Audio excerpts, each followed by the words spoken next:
Oh, gentlemen, I'm so glad I can say that, but welcome you in another episode from Europa Universalis 5, released just a day ago on 4th of November. So, before we continue our playthrough as Ottomans, quote, like always. So, the second quote is, geniuses are geniuses by birth, whereas the wise gain their wisdom through experience. Dietrich Dörner. That being said, let's jump straight to the game. Gonna click continue and I hope that the game will not break. Do you want to yes, I would love to. This is very loud. This is insane graphic. I love that. This is from the pack and shot era. What's the cuckoo? Cuckoo? The cuckoo will not sing. Make it sing. Is that some kind of bird or what? No clue. Okay, it's loading. It's gonna take some time. It's very loud. Your account. I don't give a shit about that. Oh my lord, what's going on here? I cannot just close that tab. Okay, I'm gonna click retry. Think that's gonna pop a few more times. Oh, what has happened here? Wait a second. Start the learning walkthrough. Yeah, that was my goal. Please let me continue that. Okay, that's confusing. Wait a second. We have short historical context. The Ottomans were founded by Osmanoglu Osman Bey, a chieftain of the Akai tribe of the August Turks around 1299. Residing around the northwestern coast of Anatolia, they were initially one of the many beyliks to occupy the border territory of Rum, a once powerful sultanate. Under the leadership of Osmanoglu Ghazi Orhan Bey, they have consolidated and greatly expanded their domain, securing vital land along the coast of the Bosphorus. Bountiful raids, military victories, and cunning diplomacy have secured them as one of the region's most powerful rising beyliks. Start the learning walkthrough. Yeah, the walkthrough takes a few minutes and it will present the basic mechanics. Yeah. Oh yeah, we've been here. Okay, I'm gonna skip that. Ah, we have to... Wait a second. Okay, we have to continue that. Okay, next. We finished a few things later. Okay, time. Okay, we got it too. Next, open the hints panel. Boom, next. Gameplay introduction. Okay, next. Open the economy tab. We've been here as well. Next, please, next. Yes, automate taxes to all estates. That's already done. Okay, move the minting sliders. Okay, that's done as well. Here we have about trade and food, so we can click next. And that's where we finished last time, right? Okay, I'm gonna close it. Let us on pause for a bit before looking at the expenses. You can adjust the speed to... Okay, I know. I will press spacebar. And let a month go by to see the numbers update. Oh, okay. So I will lose 1 month. That sucks a little. Okay, I can speed up actually. Whoop. Okay, it stopped. Fair enough. Unpausing. Wait a second. I cannot unpause now. What? What the hell? Come on. What's wrong with that? How to do that now? My lord. So we have description of Ghazi Orhan Bey. Let's read it. Born from the ashes of the dying Seljuk Sultanate, the small territory of Osmanoglu Ghazi Orhan Bey was initially overshadowed by more powerful neighbors. However, the vision and ambition of the Ottomans would prove far-reaching as they have recently embarked on a path of expansion and consolidation, carving out their place in the tumultuous tapestry of a fragmented Anatolia. Orhan Bey and his successors skillfully capitalized on the prevailing chaos and divisions within the region. With each victory, the Ottoman Principality grows stronger, attracting warriors, scholars, and ambitious minds eager to participate in this rising power. Their strategic marriages, shrewd alliances, and military prowess gradually turned a modest state into an empire in the making. It is our destiny. We'll add the legacy of Ottoman government reform. Oh, cool. Good, 1 month has passed and we have paused the game for you. You can see now that the numbers have updated and your estates are contributing their due taxes. Many calculations in this game happen at the end of a month. Let us have a look at the expenses now. Okay, next. I click next. Okay. And monthly expenses. Okay, I will just open that path. Many actions in the game cost ducats the very moment you perform them, but even when you are not actively spending your ducats, your balance has to bear the burden of regular monthly expenses. You can spend ducats on increasing stability and legitimacy, two of your most important stats that we saw at the top bar. We recommend you spend at least enough so they do not decrease. The maintenance cost of your standing armies, navies, and active fortifications can become a significant hindrance to your balance. Reducing their maintenance during peacetime is a sensible idea. Makes sense, actually. Makes sense. Okay, just out of curiosity. Oh. Okay, there is not a big difference, especially for the army maintenance. Okay, next.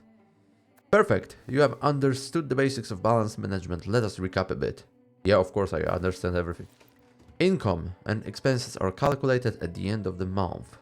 It's good to remember that because I remember that when I played other Paradox games, I was like, come on, I've changed that and it doesn't affect my income. I think these were forts in Imperator Rome. I was like, well, I disabled them and I still don't earn enough money. And yeah, that updated at the end of the month, so makes sense. Ducats are generated in your locations and collected by your estates, which you tax in order to fuel your treasury. Estates do not particularly enjoy being taxed, that's obvious. But who are these estates? I hear you ask. And why do they not submit to your every whim? Okay. The crown and the estates. The estates are one of the keystones of ruling in Europa Universalis 5. Not only are they the source of taxes, but they can also be powerful assets when they are loyal, or terrible enemies when disloyal. Let us have a closer look at them in the government panel. Open the government panel. I will, as you wish.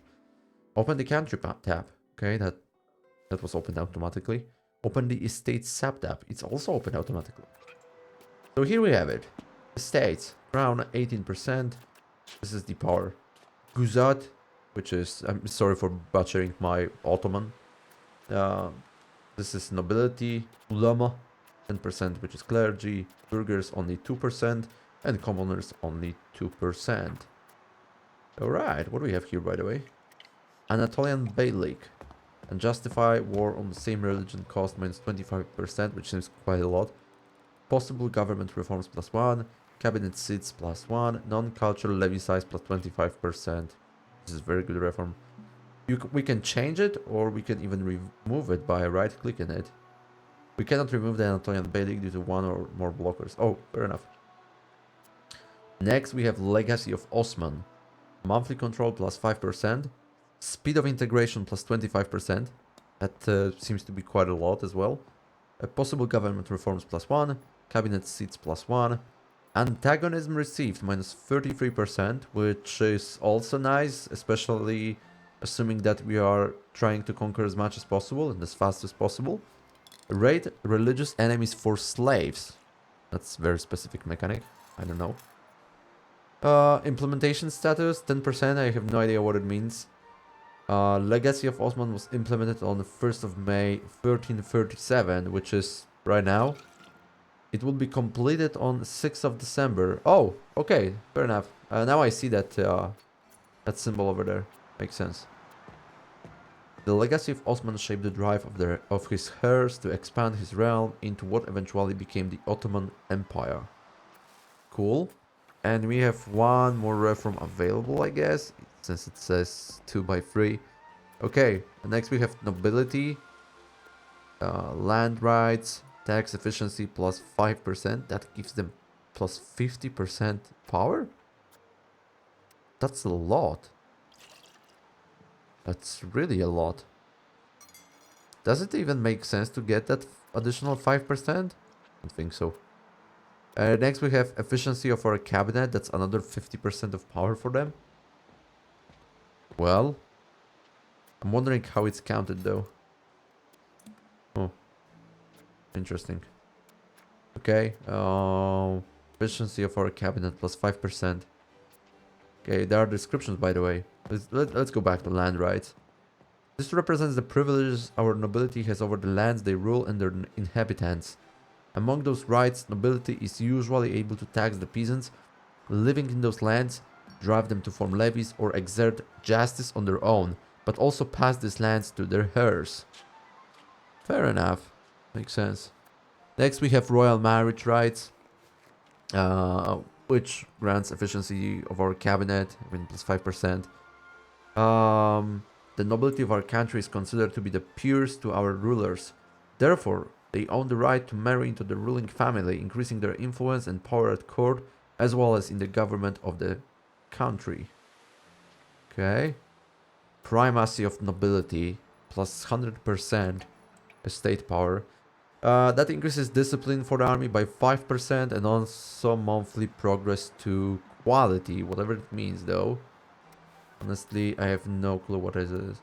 This impacts the change towards the quality, societal values, quality versus quantity. We have a description of it.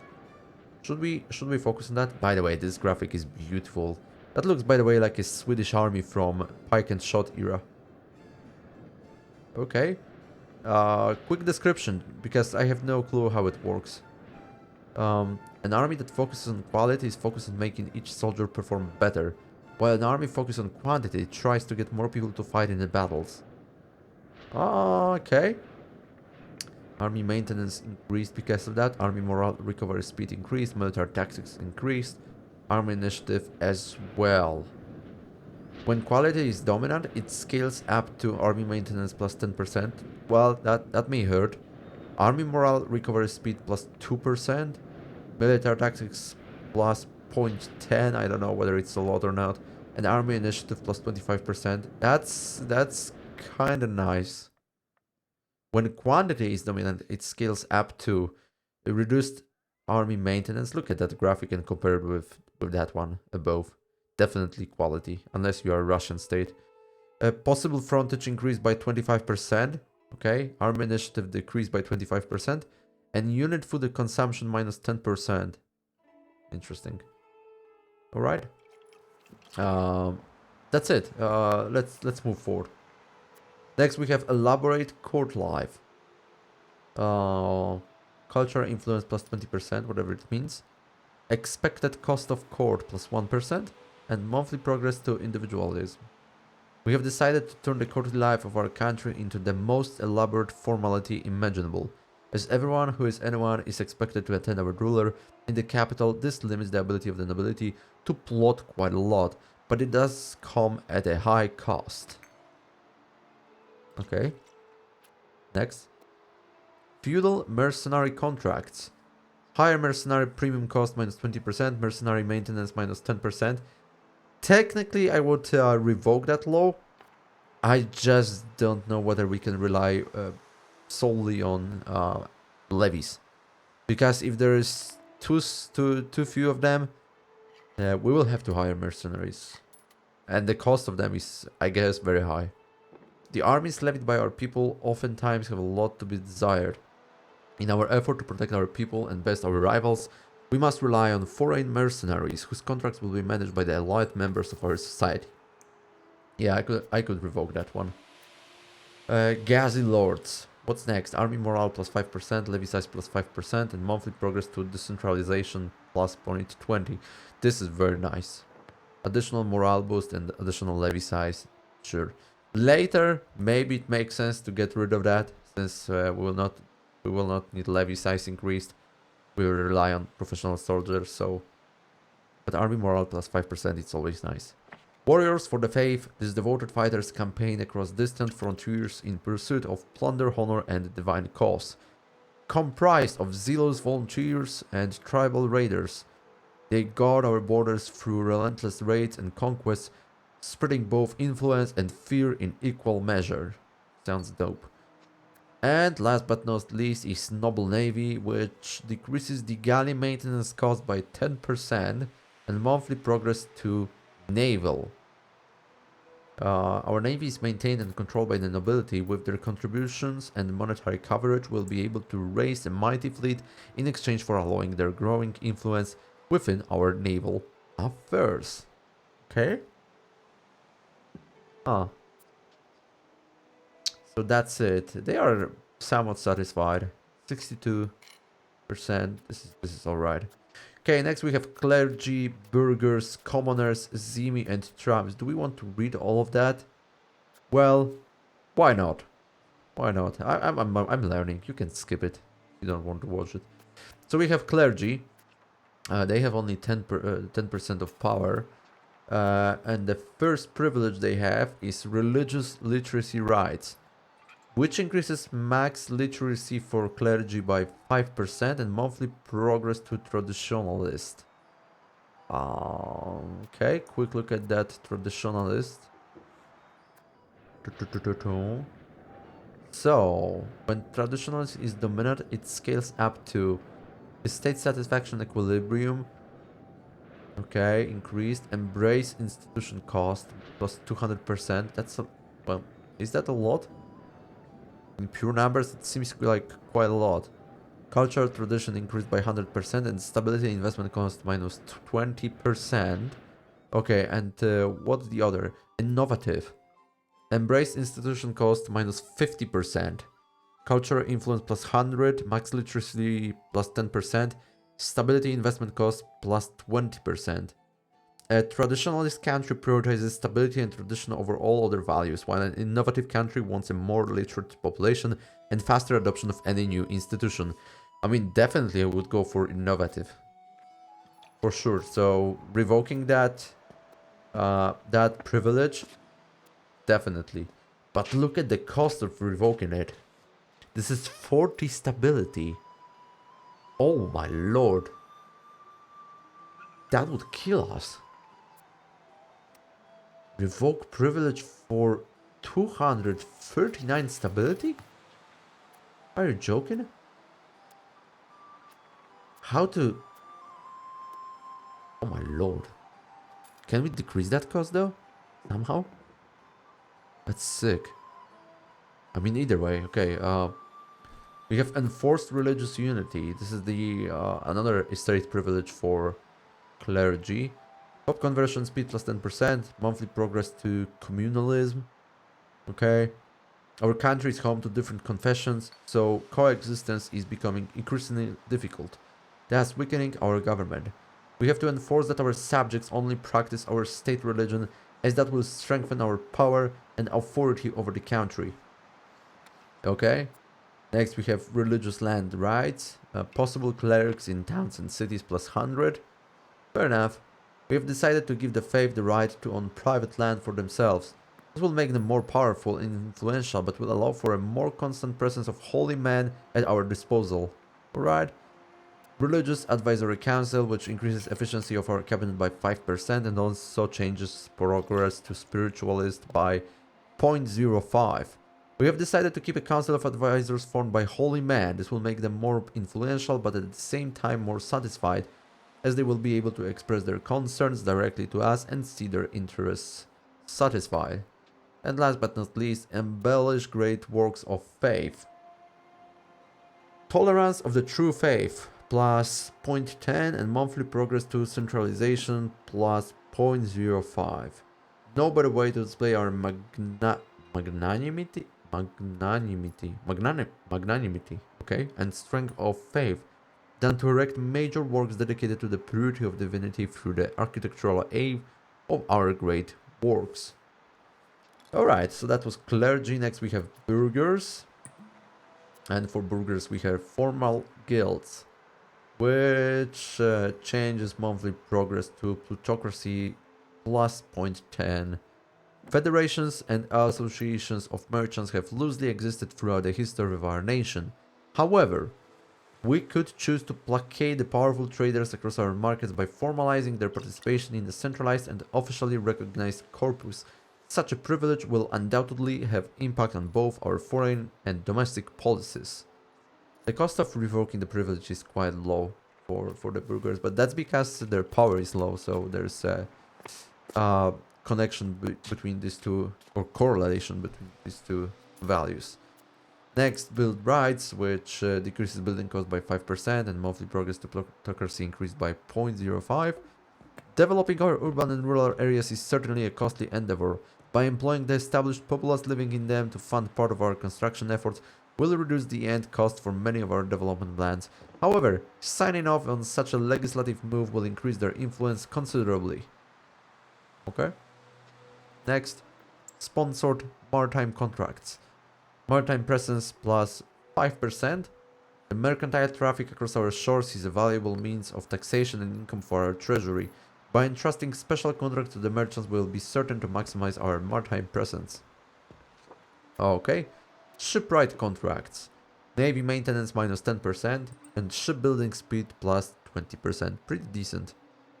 Granting favorable state-sponsored contracts to wealthy members of our society will allow us to adopt a more efficient grasp on our shipwright processes and cut down on the regulatory red tape around the industry. Quite straightforward. And next, market fairs, which is monthly prosperity plus 0.10%. I have no clue what it means. Actually, I'm curious. Monthly prosperity. This impacts how much prosperity changes. Okay, whatever. Prosperity. Prosperity represents how prosperous and resourceful a location is. Positive prosperity increases the development of the location over time and makes it more likely to attract migration. Prosperity rises naturally over time but will decrease as a result of low pop satisfaction, diseases, sieges, occupation, blockades, or if the location is looted by an enemy army. Negative prosperity can have devastating consequences for the population of the location.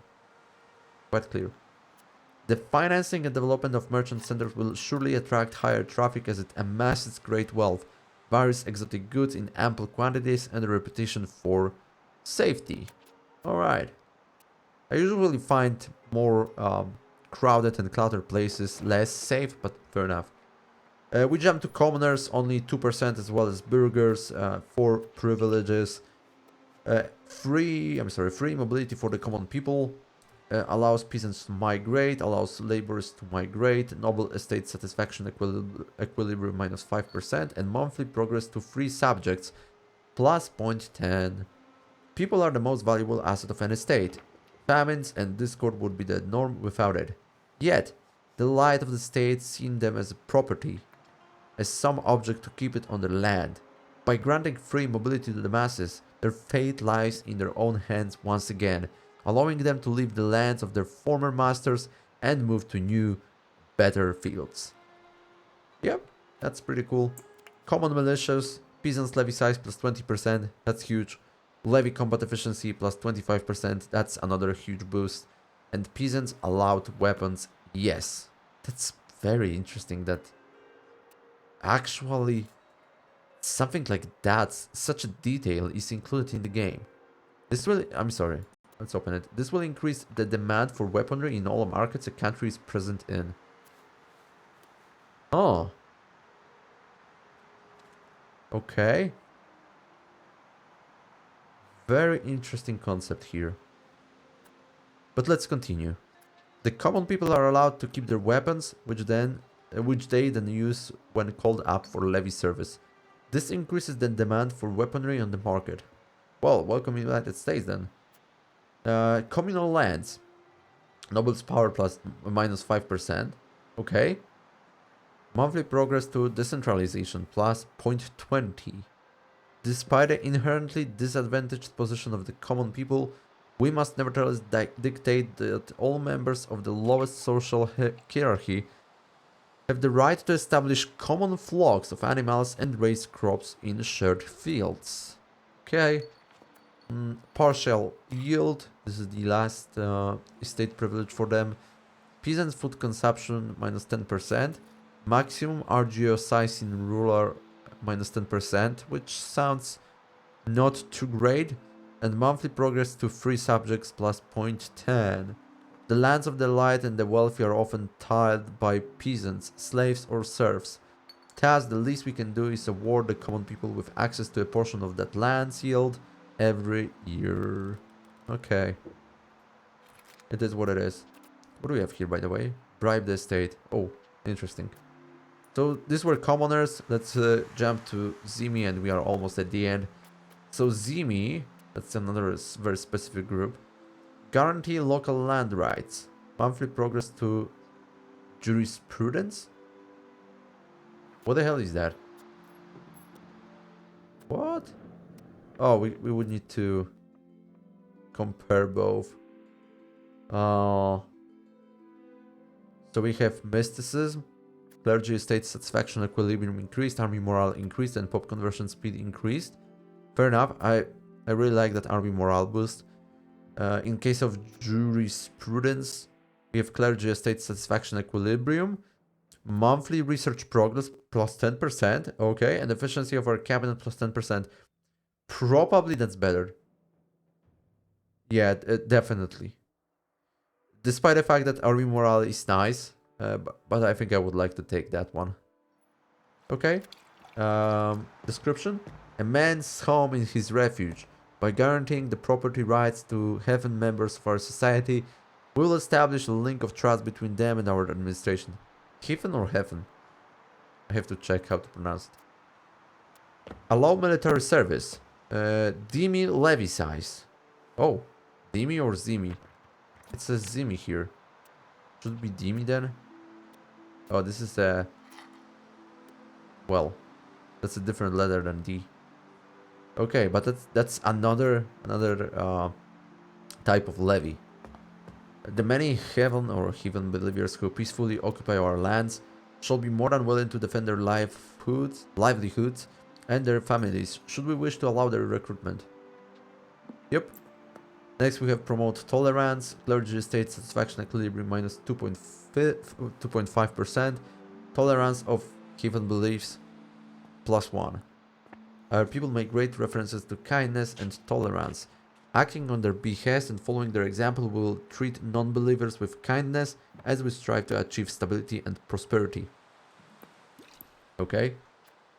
Grant administrative posts. Again, noble estate satisfaction equilibrium decreased by 5%.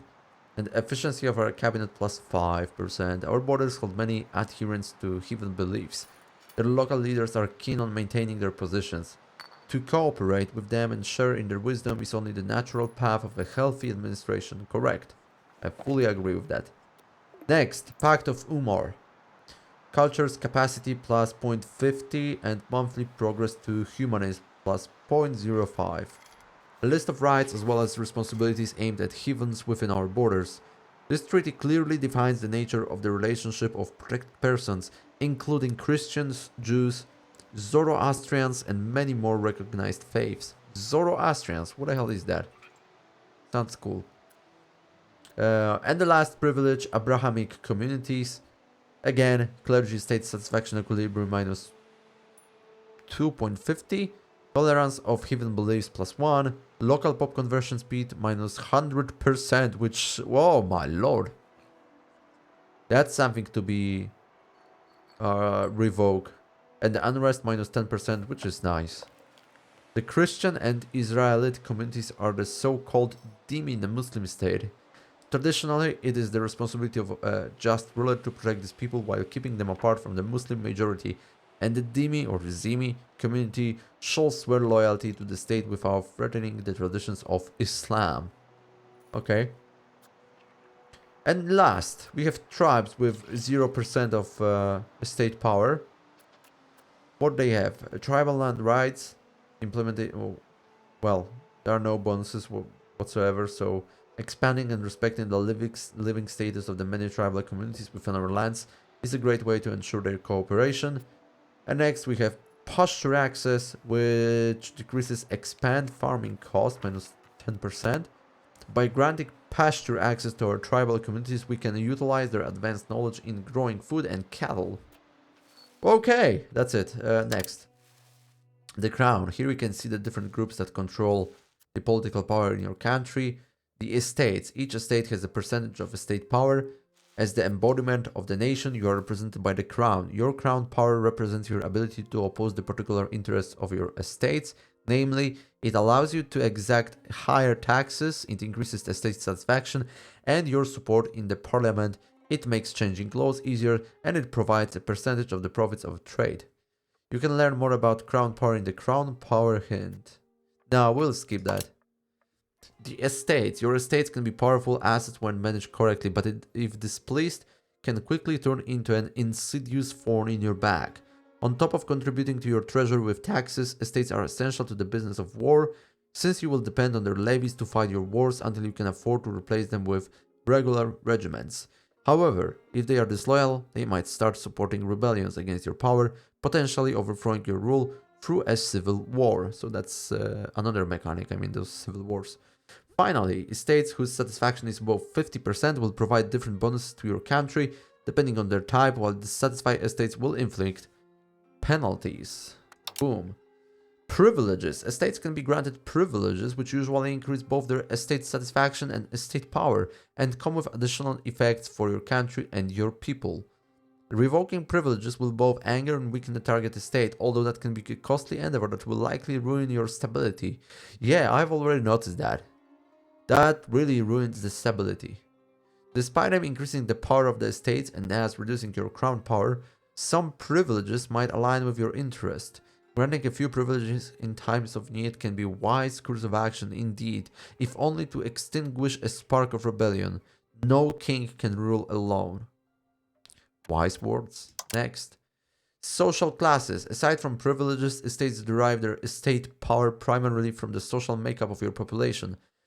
Your population is divided into different social classes, each of which supports a different estate. The Guzet are supported by nobles. The Ulama are supported by clerics. The burghers are supported by burghers. The commoners are supported by peasants, laborers, and soldiers. Your population lives and dies in your locations, that is on the map, so let us have a look at them. Okay, boom. The map. Okay, oh Jesus, this is already 33 minutes and I spent all of that time on reading the description. Well, it is what it is, but either way, I hope you like it, and hopefully see you in the next one where we'll continue that beautiful journey in Europa Universalis 5 as Beylik of the Ottomans. And I'm really looking forward to start one more series with a different country just to see a different perspective. That's it. That game is beautiful, guys. You have to admit that. Alright, so once again, thank you very much and see you next time. Goodbye.